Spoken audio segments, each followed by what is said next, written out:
বাৎসরিক পূজা অনুষ্ঠানে সবাই ইব্রাহিমরে ধরছে, ইব্রাহিম চল আমরা পূজা দিতে যাব। উনি বললেন আমি অসুস্থ, তোমরা যাও। সবাই বলল ঠিক আছে আমরা যাই। ইব্রাহিম তুই আমাদের ঘরের মূর্তিগুলারে পাহারা দে। তো সাইয়েদনা ইব্রাহিম অবাক, কি রে এত মূর্তি, এত ভাবে আর অঙ্গভঙ্গি করে আছে, এত খাবার দেয়া, খায় না কেন? উনি ভাবলেন ওরা হয়তো খেতে পারে না, নাগাল পাচ্ছে না, কিংবা আমারে দেখে লজ্জা পাচ্ছে।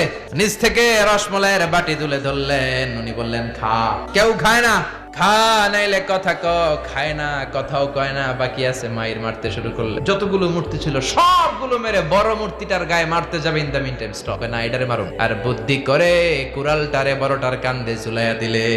বিকেল বেলা পূজা মণ্ডপ থেকে সব এসে দেখে সর্বনাশ। ইব্রাহিম সর্বনাশ কে কইছে? আমি করি নাই। ওই দেখ কুড়ালটা কার কান্দে, বড়টার কান্দে, ওইটারে জিগা। সবাই বলে ইব্রাহিম তুমি কি জানো না এগুলো কথা বলে না? সাইয়েদনা ইব্রাহিম বলে যে এটা কথা কয় না, ওইটার পূজা করস কে?